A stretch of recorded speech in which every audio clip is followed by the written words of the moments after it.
Here we are.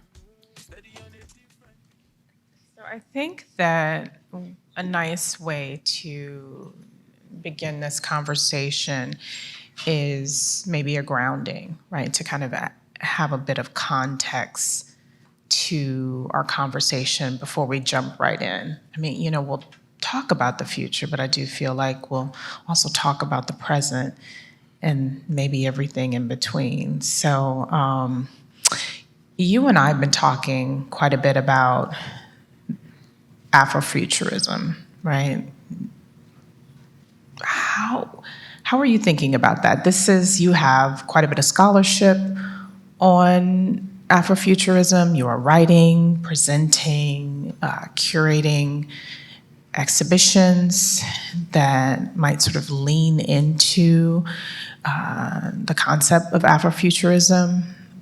But how are you, it might be helpful to hear how you understand Afrofuturism and how are you thinking about it? Yeah, I think it's important to frame Afrofuturism in the context of the conversation you're having, right? It can take on so many different components and aspects.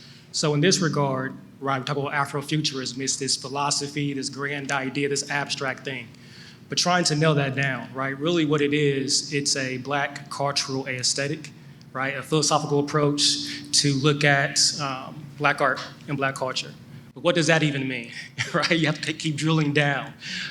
So what it is, it's an approach to creating, understanding, and experiencing Black art and culture. So when you hear somebody say, doing it for the culture, right? That's essentially what they're talking about, is doing it for the culture. The second part, right? It combines, as we've heard, science fiction, technology, nonlinear time and history. But it involves those things from a traditional sense, but it also involves those things in a more complex way.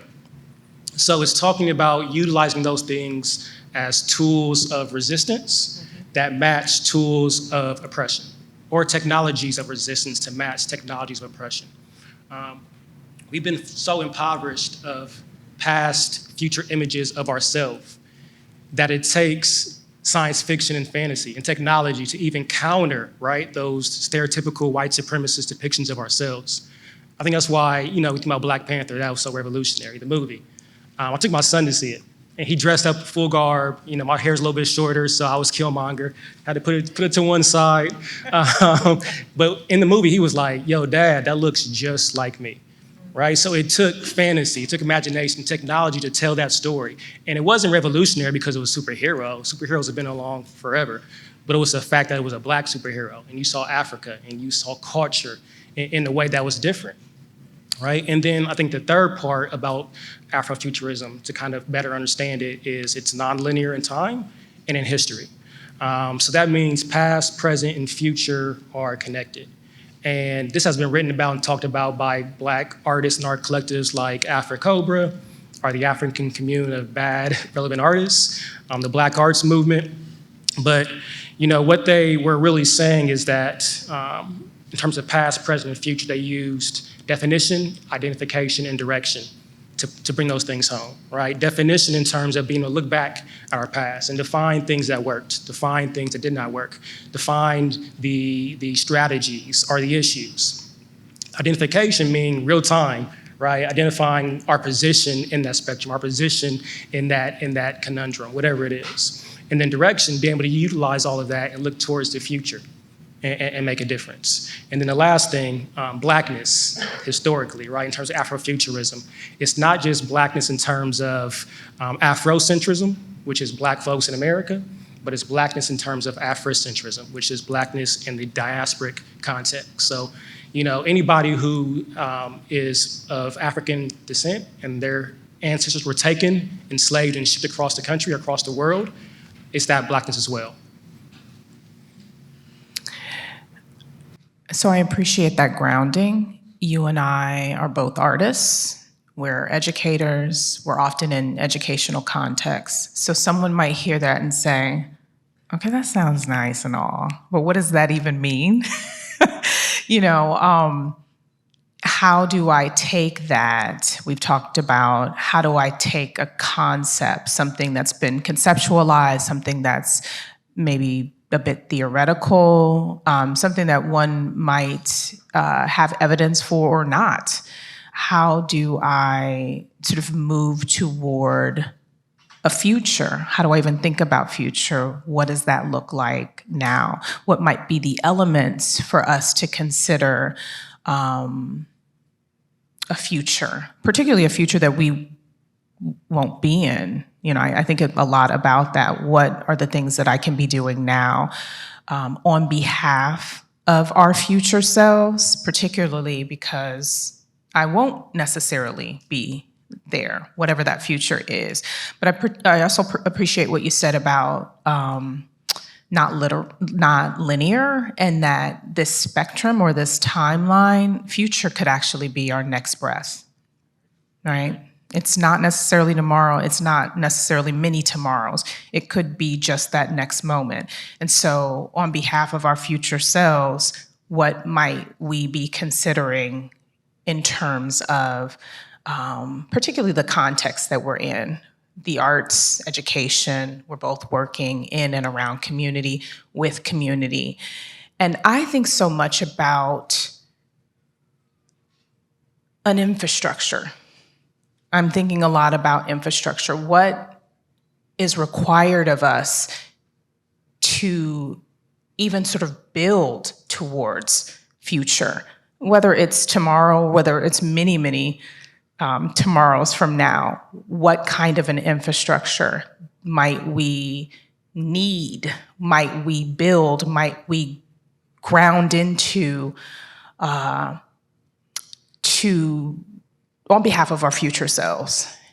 And I'm thinking about maybe organizations like Soul Fire Farm, who's thinking so much about, even Brotherhood Dance, thinking so much about the soil, thinking so much about, we could also talk about Bronzeville too, growers, like the growing that is happening, the agriculture that is happening now in the soil that is present under our feet right now, that might sustain us towards a future, or these practices that might sustain our future selves. But what else? What else could we be thinking about in terms of the arts, in terms of education?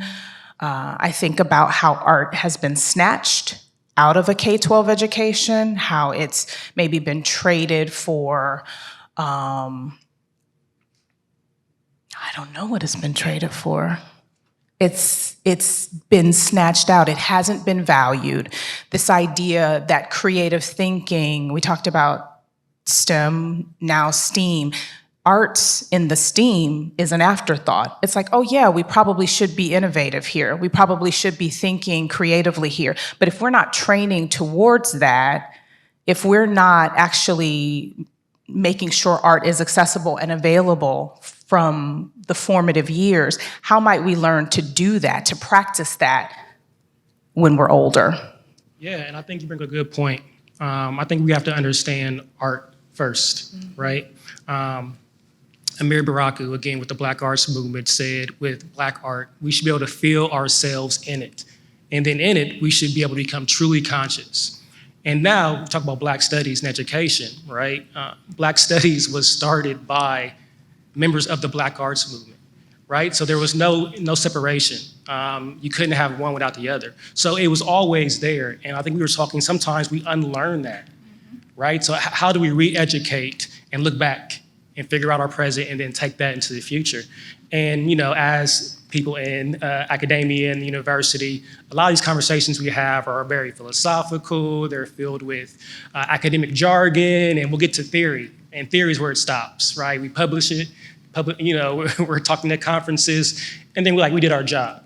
But I think it's important for us to take theory and put it into practice.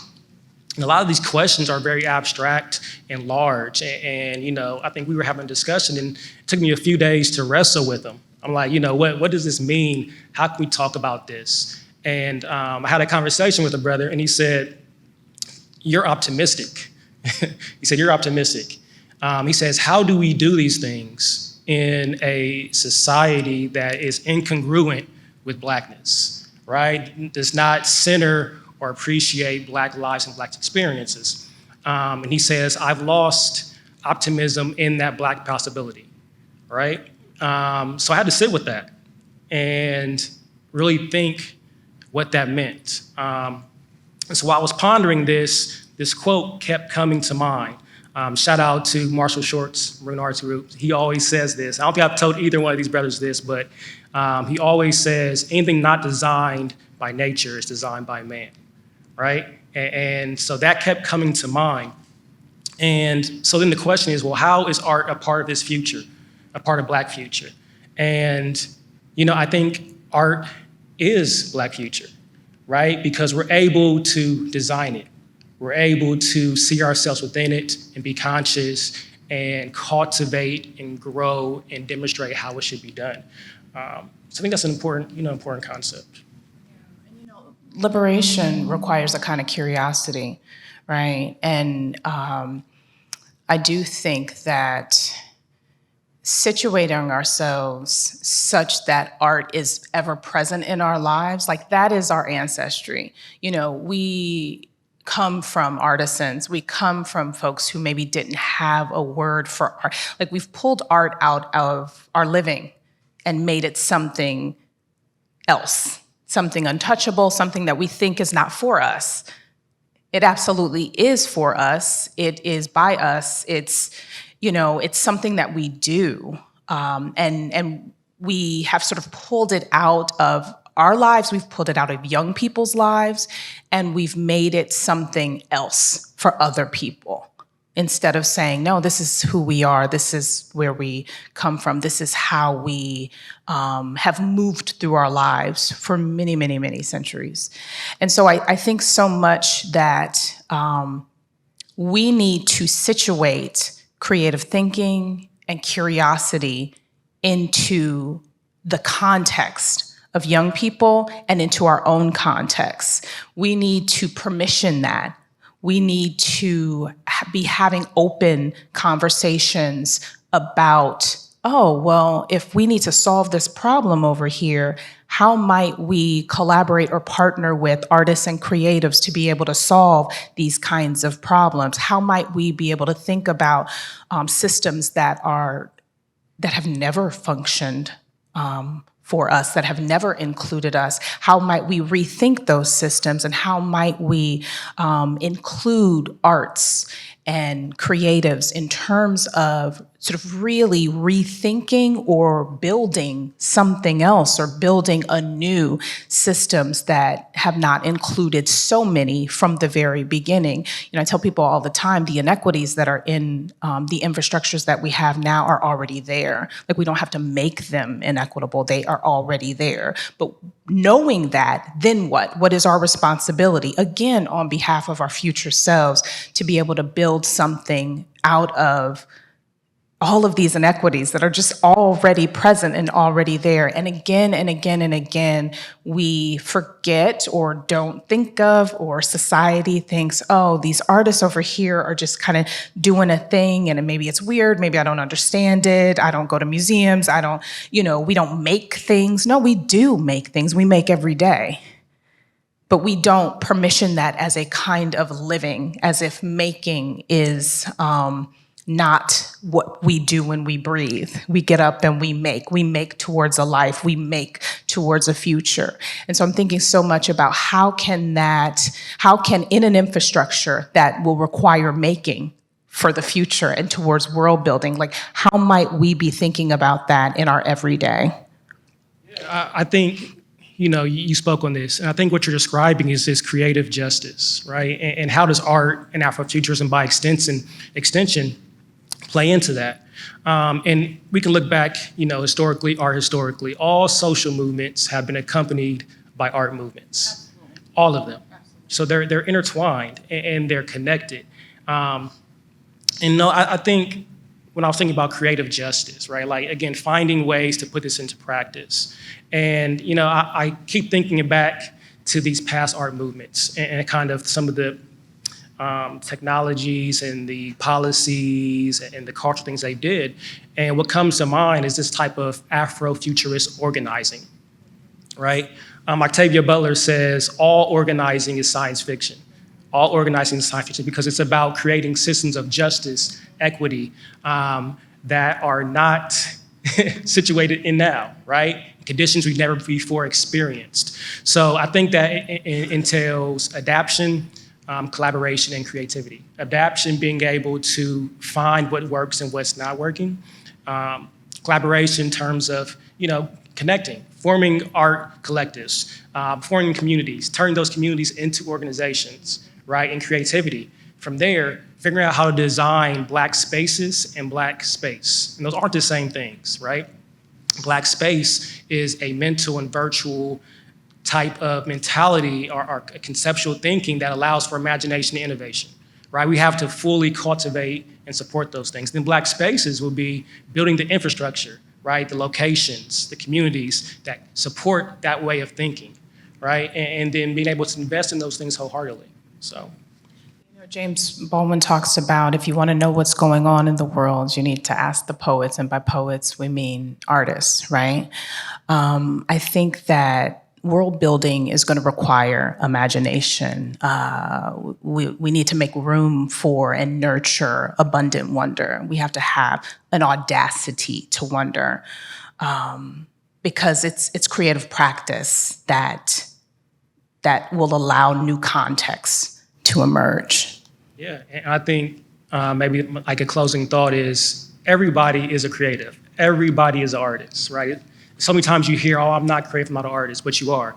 And in terms of like this way of thinking and this understanding, what kind of creativity can you bring to these communities, right? It may be art, it may be education, it may be building, it may be finance. It could be any of that, but what kind of creativity can you bring to creating Black space and Black spaces? And I think that's a challenge for all of us.